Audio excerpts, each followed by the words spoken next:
بسم اللہ الرحمن الرحیم۔ حضرت آدم علیہ السلام کو جب جنت سے راندہ درگاہ کیا گیا، مطلب جنت سے نکالا گیا، زمین پہ اتارا گیا، تو لکھا یہ ہے کہ حضرت آدم علیہ السلام جو وہاں سے چلنے لگے تو انہوں نے وہاں سے وہ حجر اسود کو اٹھا لیا۔ حجر اسود کو بطور موڑے کے یعنی بیٹھنے کے لیے ایک سیٹ کے طور پر حجر اسود کو بغل میں لے لیا اور زمین پہ اتار دیے گئے۔ اور دوسری روایت میں آتا ہے کہ جس رات حضرت آدم علیہ السلام کو آسمان سے زمین پر اتارا گیا تو اس رات میں حضرت آدم علیہ السلام بڑے وحشت محسوس کر رہے تھے، بڑے مایوس، اور پوری اس دنیا کے ہو کے عالم میں اکیلے رات کو بیٹھے ہیں اور بڑی ایک مایوسی اور وحشت طاری ہے۔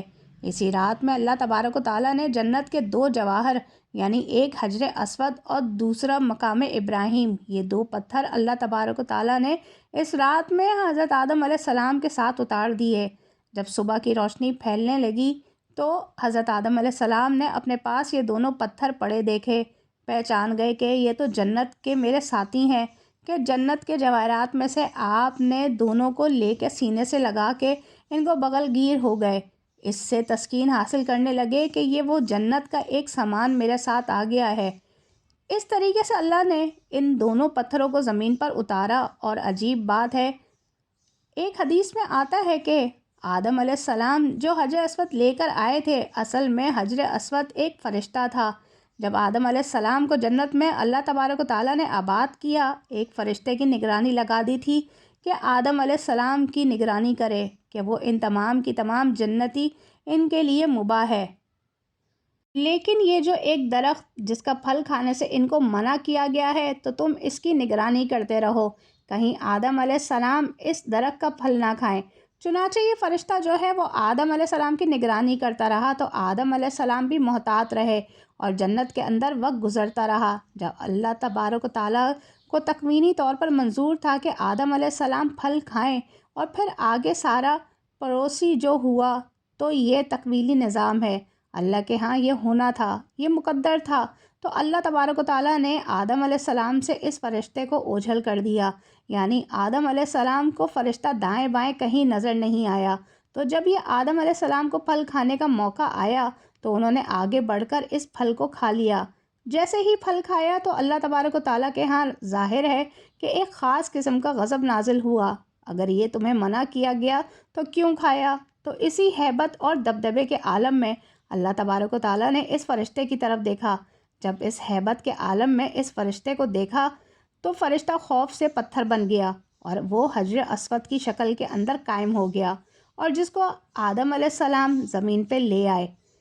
اس کی تائید ایک دوسری حدیث سے ہوتی ہے کہ نبی کریم صلی اللہ علیہ وآلہ وسلم فرماتے ہیں کہ کل روز قیامت میں جب حجر اسود میدان حشر میں آئے گا تو اس کے دو کان ہوں گے، اس کی دو آنکھیں ہوں گی، اس کی زبان ہوگی، باقاعدہ ہاتھ ہوں گے، گویا کہ پورے ہاتھ پیر کے ساتھ یہ میدان حشر کے اندر پہنچے گا۔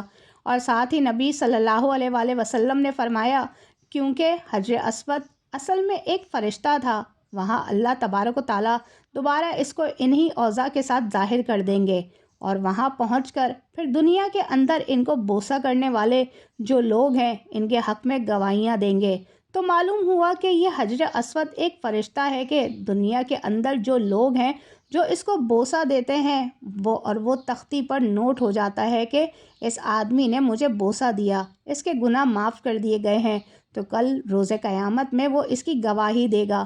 اور مزے کی بات ہے کہ دنیا کے اندر ایک بہت بڑے محدث گزرے ہیں جو یہ کہتے ہیں کہ میں مکہ کے اندر حرم میں حجر اسود کے قریب کعبہ کے قریب ایک عرصہ تک رہا، تو میں نے ایک مرتبہ عجیب منظر دیکھا کہ یہ حجر اسود وہاں سے نکلا اور اس کے دونوں ہاتھ تھے، پیر تھے، اس کے کان اور پوری ایک انسانی شکل میں تھا۔ وہ نکلا اور کافی دور تک ٹہلتا ہوا اور دوبارہ وہ اسی مقام پر آ گیا اور اسی طرح پتھر کی شکل اختیار کر دی۔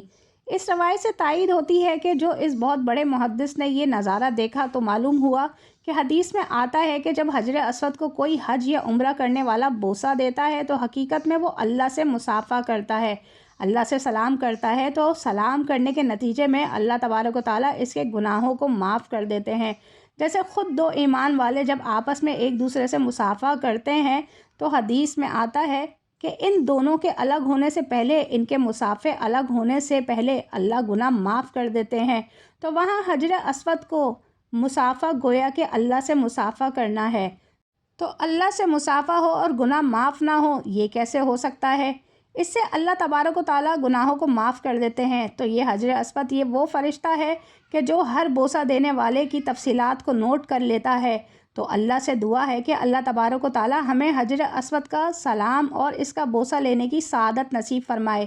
آمین ثم آمین۔ لیکن اس میں شریعت کا مسئلہ لکھا ہے کہ اس کے لیے آپ کسی دوسرے کو تکلیف دے کر اس کا بوسہ نہ لیں۔ تکلیف دے کر بوسہ لیں گے تو ظاہر ہے بوسہ لینا ایک مستحب عمل ہے، لیکن تکلیف دینا حرام ہے۔ حرام کام کر کے ایک مستحب حاصل کریں گے، اللہ تبارک و تعالیٰ کے آگے اس کی کوئی قیمت نہیں۔ اگر نہیں موقع تو دور سے استلام کر لیں، استلام کر کے چوم لیں تو آپ کو وہی اجر ملے گا جو کہ بوسہ دینے کے موقع پر ملتا ہے۔ اللہ سے دعا ہے کہ اللہ تبارک و تعالیٰ اس پر عمل کرنے کی توفیق عطا فرمائے۔ آمین ثم آمین۔